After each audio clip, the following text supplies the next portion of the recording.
Good afternoon, ladies and gentlemen. Thanks for joining us. We are joined by the head coach of the U.S. men's national team, Gregg Berhalter, to discuss today's roster announcement for the upcoming matches in June. Just one note as we get started, for those of you who are traveling, the team will begin reporting to training camp May 27th into Cincinnati, and the arrivals will be rolling based on individual player schedules. We will be in Cincinnati through the afternoon of June the 2nd before heading to Kansas City for the match against Uruguay. We leave Kansas City the afternoon of June 6th to depart for Austin for the match on June 10th against Grenada to open our Nations League title defense. And then June 12th, departing from Austin for the final match of the series against El Salvador. We're going to begin with opening comments from Gregg, and then we'll take your questions. Thanks, Michael. It's good to see everybody. Excited for the upcoming camp. We get to play against two World Cup participants, and then, as Michael mentioned, start our defense of the Nations League. So excited about that. Regarding the roster, I first want to touch on players that aren't going to be on the roster, and hopefully that will cover most of the questions, and we can move on to who's actually on the roster for camp. So starting with our injured players, Serginho Dest, Gio Reyna, Jordan Pefok, and Josh Sargent are definitely out through injury. There's a question about Chris Richards that we're following up on. He's been training, trying to get back on the field. I think it's going to be day to day, and it may be something that we're not going to risk at this stage due to the fact that he's been out for a while. There are a number of players that started their first season in Europe and had very little rest coming off of a MLS season. And, we're really thrown into it. Notably, Ricardo Pepe, Buzio, James Sands. And for those reasons, we left them off the roster for them to rest and recover. Doesn't mean that they don't have a chance. Doesn't mean that any of these players that I'm mentioning don't have a chance to participate in the World Cup. That's not the case. In terms of other players, Eric Williamson is a guy who's getting back to fitness. He's been playing most of the games, sometimes as a substitute, but sometimes he's completing 60 minutes and he's working his way back to fitness. He's a player that was in consideration, but ultimately we didn't go with. Sammy Vines has been playing somewhat in Belgium, on and off. The left back, I think the backup position is still very much up for grabs. And in this particular camp, we chose for George Bello to get some reps, but the other players, John Tolkien, Sammy Vines, even Kevin Paredes are still very much in consideration for that role. And then finally, at center back, there's Mark McKenzie, who's been playing in Belgium, and we think that he's just a little bit away from it. And John Brooks, who's going to be moving clubs, and we're going to be anxiously following him at his new club. And thought at the time it's better to use this time period to look at some other players. In the goalkeeper position, we got some great news today that Gaga has committed to the United States.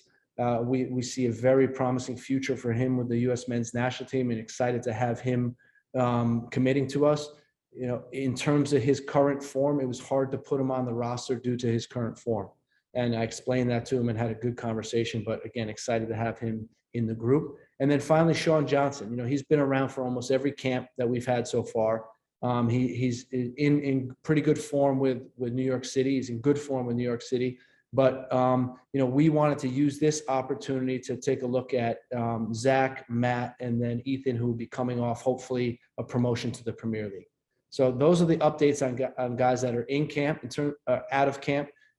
In terms of the guys who are in camp, we think it's a very strong group where, a lot of core players are back in, and there'll be some players that will be looking for to make their claim for roster spots. Thank you. All right. Well, hopefully we still have some questions left. We're going to start with Doug McIntyre from Fox. Michael, was that sarcastic, man?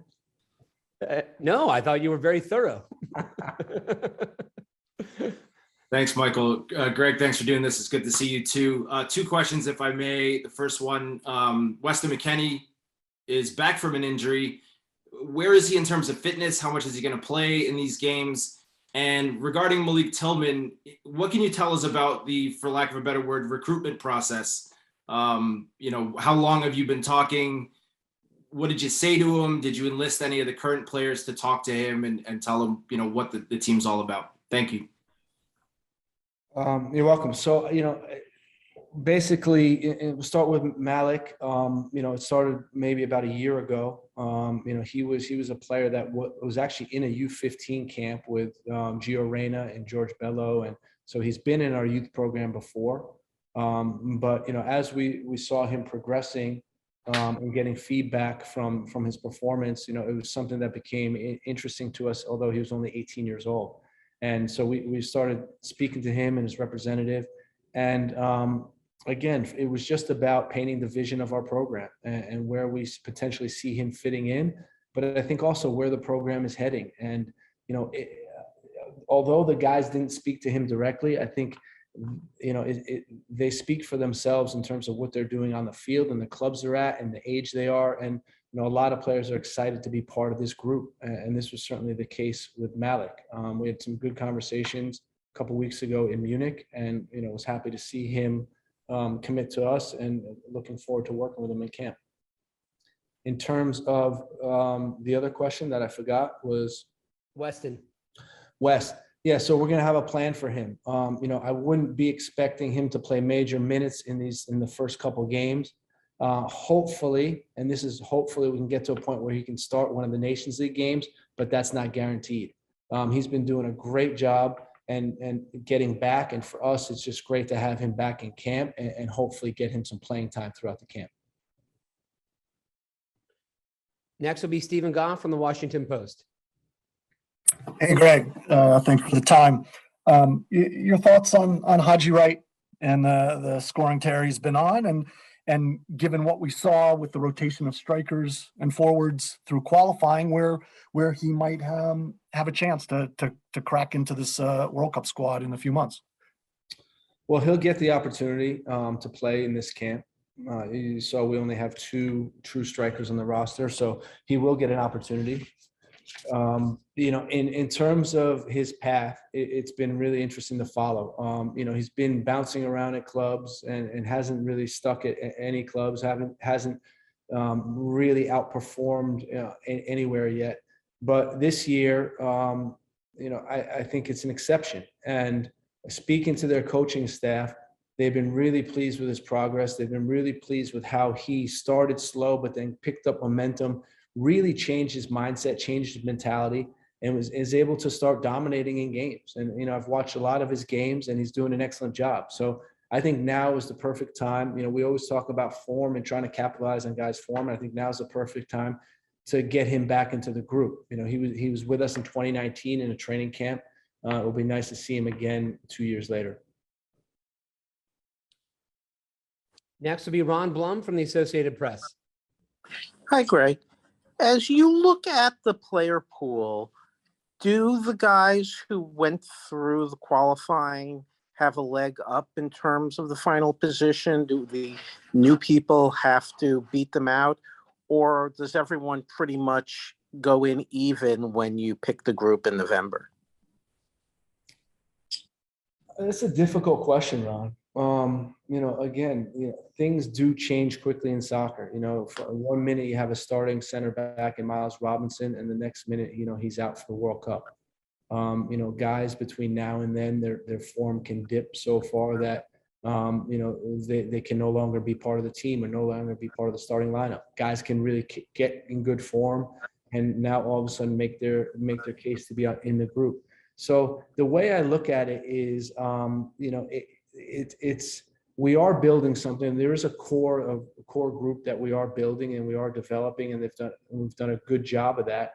But there are, around the edges, there is room. And if a guy is in form, and doing a great job, I can expect him to make a case to be on the roster. And the strange thing about the roster date is I think it's something like 8 days or 9 days before our first game. It's something crazy like that.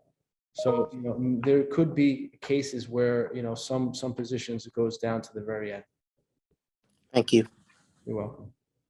We'd also like to congratulate Ron, who's currently attending his son's graduation. Congrats. Next will be Sam Stejskal from The Athletic. Thanks, Michael. Thanks, Greg. You mentioned that there's a chance that you'll look at a three-man backline in this window, I just think to so. Yeah, I think just so. to have it as an option for the World Cup. Yeah. What else, if anything, are you prioritizing in terms of potential kind of tweaks for these next 3 weeks? And I guess how important do you see this window considering the lack of time that you guys have left overall until Qatar? Yeah, I mean, again, I think it's just continue to move this group forward in terms of, we're not going to win the World Cup in this window. We know that, but we do want to get off to a good start in Nations League, and we want to set a good foundation. We want to sit with the group and talk about, some of our goals for the World Cup. And because once you're there, you don't have that long period. So this time will be important. We will look at most likely another formation in one of the games. And then we'll continue to emphasize, some of our strengths. I think our defensive pressure has been excellent throughout qualifying. Our offensive transition can improve a little bit when we win the ball, make sure we're getting chances out of that. Still focusing on verticality, moves behind the back line. And then, I think there's going to be moments where we can control the game better. And I think in qualifying, we didn't necessarily do that really well. We'll go to Jeff Carlisle from ESPN FC. Thanks, Michael. Hi, Greg. I wanted to go back to John Brooks for a second and just make sure I understood you correctly. So why would the fact that he's going to a new club preclude his participation in these upcoming games? And then a second question I had is Richie Ledesma has just made his way back, playing first team football again. Where does he kind of stand, and how close was he to being called in? I spoke to Richie, had a conversation with him. He feels, and I agree with him, that based on the entire season being extremely taxing for him mentally and physically taxing, getting back from injury, getting injured again, he feels like he needs this time to recover and prepare for the next preseason. It was great to end the season on a high note by scoring a goal, but he doesn't feel like he's ready to make the impact to compete for a spot in the team, and is welcoming the rest. That was my conversation with him. In terms of John, him going to a new club doesn't preclude him from this roster. My point was, we're going to be able to see him now in his new environment, hopefully doing things that are similar to what we need him to do. And that could help him, make a case to be on the roster. That was simply it. We want to look at Cam Vickers and we want to look at Eric Palmer Brown in this game. Eric Walker Zimmerman and Aaron have been with us the whole time. They're going to play games as well. We didn't think there'd be enough game time to get a guy like John Brooks on the field. So because of that, we didn't bring him in. Next will be Henry Bushnell from Yahoo. Thanks, Michael. Hey, Greg, following up on the question about Haji earlier, I know you and your staff watch and track a lot of U.S. eligible players, but as he was bouncing around from club to club, were there times when he was almost off your radar? Or if not, can you take us through the system that you guys have for keeping tabs on a player like Haji? I think there was. I mean, there's times when he was playing winger for VVV where, we could have said, okay, he's fallen off the radar. We don't see him as a winger, that we don't see that being his skill set. And, we're keeping an eye on him. We're watching his games, but we don't think that's his strength. And it's going to be hard to make an impact, with our team in that position. So, but again, I've always said to you guys that we don't rule any player out permanently. That's just not how we work. Even in the case when Jeff's asking about John Brooks, trust me, he's not out permanently. That's not our idea. The idea is we want players that can fit our game model, that can play in our game model, and can make us better. And in Haji's case, he's making a very strong case for being able to do that. And we're excited to see him in camp. Next will be Drake Hills from the Tennessean. Thanks, Michael. Greg, I just wanted to ask you about going back to the Cameron situation. And you mentioned Miles Robins earlier about just the sudden and devastating omission and his injury. In terms of June, when you take a look at the center backs that you brought in, EPB and Cameron, how do you go about divvying up what your expectations? Obviously, EPB being involved in the last window versus Cameron, who hasn't been with the team since 2019. We have high expectations for both of them. We've been watching EPB playing in France. He's player of the month at his club this last month, and they've secured their place in League One. He's been doing a good job. He plays in a 3-back system, looks comfortable distributing. He's playing against guys like Mbappe and Messi, and doing a good job. And Neymar. So for us, it's been really interesting watching his progress. Cam had an outstanding season at Celtic, and they won the title, and he was a key part of that. So it will be nice to work with him again. And we think that both have good comfort on the ball, both good 1v1 defenders. They have speed. They can cover space behind them. So we're excited to see them in camp and what they can do for us. We'll go to Ivan Skalarsep from SBI Soccer. Greg, I want to take you back a bit to 2019 Gold Cup, that camp you had before that, where you had some of these U23s in that group, and 2 of them were Haji and Cameron Carter-Vickers. How much do you think that experience, having held that camp, when you look back on it, how much do you think it's helped you kind of in this whole process, keeping tabs of some guys? What do you think of how those 2 particularly have grown from then? And a separate one on Malik Tillman. He's listed as a midfielder on this roster. Obviously, that's what he played coming up, but now he's become this kind of goal-scoring striker. Where do you see him fitting in your system? I think he's an attacking midfielder in a 3-4-2-1. He could be a pocket winger in a 4-3-3. He could be a center mid in a 4-3-3, depending on if we can get his defensive work up to where it needs to be. But really talented between the lines, really knack for scoring goals, good calm around the penalty box, good technique scoring, both footed. So interesting player. I'm surprised, obviously, you left a couple guys off of that look back. You're taking me down memory lane. You left a couple guys out of there. You forgot Luca Della Torre. You forgot Eric Williamson, right? A number of guys that you forgot in that camp. It was, I think that's why we've been doing this the whole time, right? Anytime we had the opportunity to look at players, we wanted to.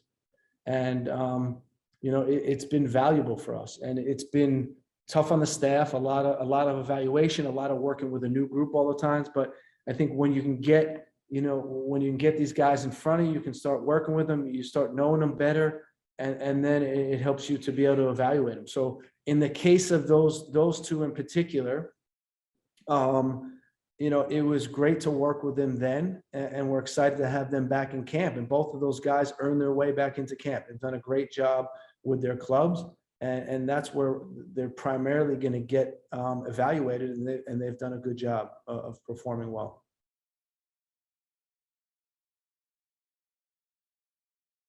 We'll go to Paul Kennedy from Soccer America. Thank you, Michael.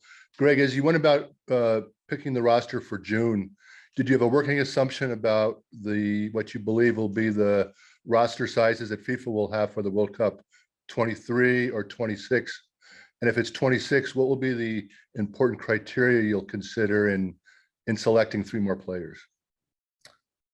Well, it gives you flexibility on each line, right? You can add a player basically on 3 of the 4 lines on your team, and that's helpful. It gives you some flexibility.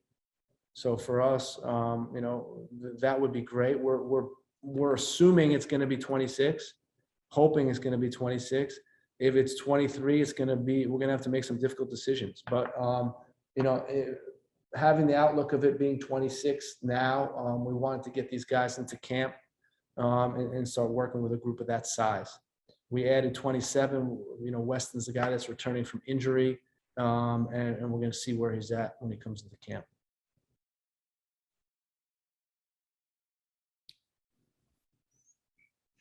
Next will be Jonathan Tannenwald from Philadelphia Inquirer.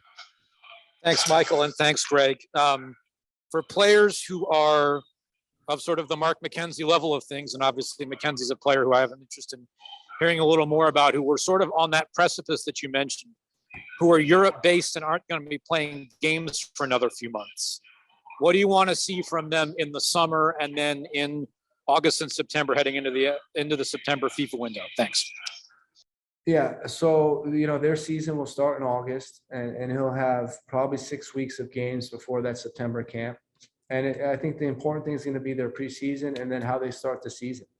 And then getting, if they're in good form, potentially getting the opportunity in September. And then, again, making it difficult for us. I think Mark had a choppy season. It wasn't as he expected.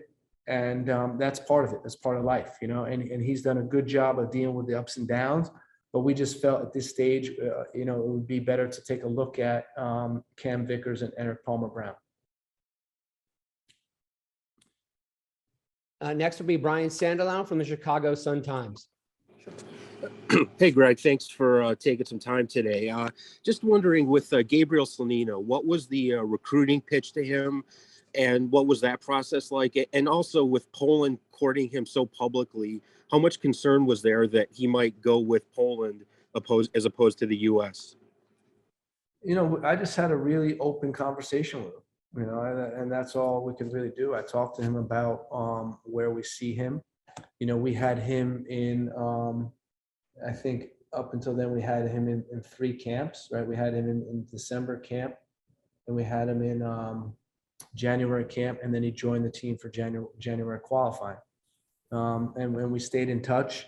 And I've been really impressed with Gaga, just his mindset. And if you could imagine a 17-year-old being that determined, and I think the danger was, and this is just an honest conversation I had with him. I said, listen, I can't bring you into this camp because of your form. I just can't do it. We have guys at really high levels and experienced guys that played for us before, and your form hasn't been good enough. And I can understand if you're going to go take a look at Poland because you're disappointed with this. And, it was, and his response, was great. It was, he understands where he's at. He's going to work to get out of where he's at, but he said he's still committed to us. And that's all, that's all you could hear. You make relationships with players, you welcome players into the group, guys make them feel welcome, and you hope that's enough that in the end of the day, they decide.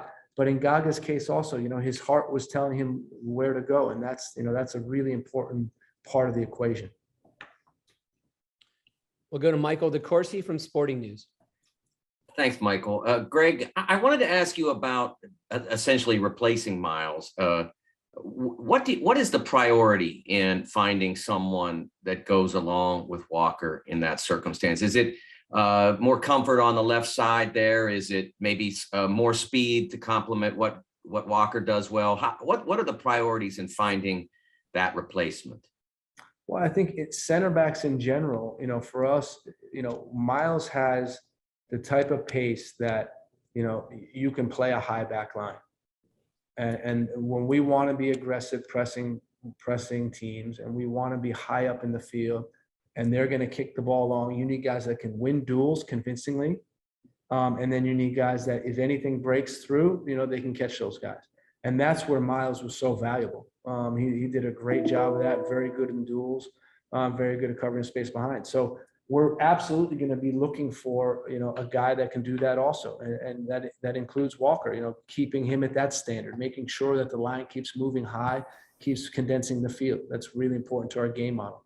So, Aaron Long has speed. We know that he's aggressive, playing forward, pressing forward. So that's a good sign. Eric Palmer-Brown, I think can improve on that, but he does have the pace to cover behind him. And Cam's been doing that with Celtic. They play against most of their opponents. They're in the half of the opponent, and he has to play with a lot of space behind him. So it really, again, looking forward to seeing these guys in camp. Next will be Patrick Brennan from the Cincinnati Enquirer. Greg, Michael, thank you so much for doing this. Looking forward to seeing you guys get to town here, obviously. Greg, if you wouldn't mind indulging me, I'd like to ask you about Brandon Vazquez. That's obviously a subject of some local interest for me in this marketplace, but I think his play, dating back to September really warranted, the discussion around him is merit-based, I think. So I was just wondering if you could contextualize what, if any, kind of consideration he got ahead of this window. And just whether it's pre-World Cup, post-World Cup, what do you think Brandon's proximity is to the national team setup right now? Thanks a lot.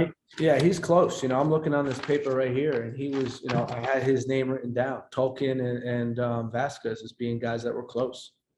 We watched all his last games, and I think he did a good job. He's been scoring some goals, and I think that I know the international level is higher. It's a higher standard. So he's close. If he continues to score goals at the rate and his team continues to win, and I'm sure there'll be an opportunity for him in the future. I don't know what that means in terms of timing, but he's a guy that we've been impressed with his play. He scored that one goal. I forgot who it was against, but really, really high level movement in the penalty box. He had a double move where he's going to fake like he was going behind and then pulled up, and then he got the ball a little bit of a cut back and he scored it, but really high level movement in the penalty box, and that was great to see. We'll go to Brian Sciaretta from American Soccer Now. Thank you, Michael, and thank you, Greg, for doing this. I wanted to ask you about two players. The first was Anthony Robinson. His minutes were managed towards the end of the season, and we know how rough the championship season is. It's long and physical, and there were some concerns about his knee and how it was holding in. Do you know anything about his condition coming into camp and what you expect? And also about Luca De La Torre. He was great for you guys in the last couple of camps, but it's been a rough go for him form-wise and for his team. Now it looks like they're looking right at relegation. What have your conversations been like with him and his confidence, and what do you expect from him coming into camp? With Luca, I was going to reach out to him one of these days, but I've been in the exact situation he's in right now. And what I mean by that is, your team is going into the relegation area. You have to play playoffs. You're ending the season on a down note. The teams that are in the playoffs are ending the season on an up note, and you're exhausted because you've been playing all these games, and the team collectively, is in a funk. They just got rid of their coach, which was surprising at this stage, but it's difficult to get out of it. My team ended up getting relegated in Holland in the same conditions that he's under. So, the warning to him is don't take any of these teams lightly. And, you got to get recovered. You got to get your group up with that same energy, because these teams are coming up from the second division and they're motivated, man. And if you're not up for it, you're going to get beat. So that's a concern. The other guy you asked me about was, hang on, Brian. Sorry, Brian, I got the I just wanted to ask you about Anthony Robinson and his knee, and the physical, how he's holding up physically. So, the season is long in the championship. It's not an easy season, and I think some of it was offloading him, and then some of it was the guy coming in and playing well in his place. But he did get on a couple games, and I think he should be ready to go, rested. He's been off for the last couple of weeks. We gave him a light program to do. He should be ready to go. We're coming up on 30 minutes, so we'll take a few more questions and continue with Michael Lewis. Thanks, Michael. Hey, Greg, how you doing? Hey, Michael. Got a couple of questions for you. One, Joe Scally didn't play as much as maybe he wanted this past several months. What did you see in him to bring him into camp, and what plans would you have for him in June? Also, I was wondering how many names are on that piece of paper. You don't have to tell the names. I'm just curious about the depth chart. And one personal question for you. When do you take time off? And when do you go on vacation? Because I just feel like you're going 24/7, 365. Thank you. It just seems like that, man. I'll tell you what, the rhythm of a national team coach is a lot different than the rhythm of a club coach. But so this actually isn't the depth chart. I just scribbled some names on the paper preparing for this call. My depth chart is not on a New York Times or a USA Today crossword puzzle on the back of it. And I can't, by the way, I still can't do the New York Times crossword puzzle, and that's been frustrating. So I've been dominating the USA Today ones. But I got 1, 2, 3, 4, 5, 6, 7, 8, 9, 10, 11, 12, 13, 14, 15 names on that list. And I mentioned all of them so far in the call. Joe Scally? Yeah. So Joe, He was a guy that we had in camp and unfortunately didn't get the play, didn't get his opportunity in qualifying. And he's an interesting player. I mean, to be that young and to be playing in the Bundesliga and, scoring goals in the Bundesliga and, part of a team that beats Bayern Munich 5-0, he's done a good enough job to get an opportunity. And that's what this is. He will get game time in these 4 games. I'm not sure exactly how much, but he will get an opportunity. And for us, it's just, again, getting our hands on these guys, getting to work with these guys, because you never know down the line. And again, referencing the conversation with Ivis about 2019 and the guys that were in camp then, you just never know. So it's good to start working with these guys right away. Michael just managed to make Ivis jealous. We will go with Daniel Nora from Univision. Thank you, Michael. Hi, Greg. Good to see you again, guys. I just want to ask you about Ricardo Pepe. Months before, you mentioned the mental part as a key factor for him to get adapted to Germany, to go through the difficult moments. And I guess this is not a good moment for him personally, being out of the roster for the first time since October. How was that conversation, particularly with him, and considering his age, that you mentioned that before many times too? And the second one is, did you consider at some point to make an expanded roster, maybe with the 30, 36 players? No, I mean, I think that's, you could do that. It's just, it could become counterproductive. Guys are sacrificing 2.5 weeks, almost 3 weeks, and getting no game time. And this is about evaluating. And I think the key message that I can leave with everyone here, not saying this is going to be the last question, but hopefully it'll be one of the last ones, is that no one's spot is determined based on who's on this roster and who's not on this roster. Like, again, I can't stress enough that we're looking at some guys are getting opportunities, but it doesn't mean guys are not going to be on the World Cup roster if they're not on this June roster.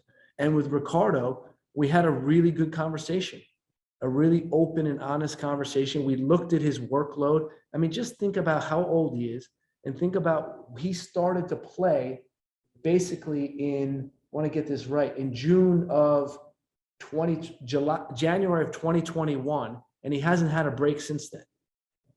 And by the way, he's transferred to the Bundesliga. He's, the physical load has been uptick. He's been playing for us. He's at the absolute limit, and he's 19 years old. So for us, it was about, how do we give this guy both a mental break and a physical break? Because we know the bodies at that age need it. They need to recover, because he'll come out on the back end stronger. And that's the important thing. You have to remember how young of a player he is. And, his position on the team, is not going to be determined by if he's on the roster or not in this June.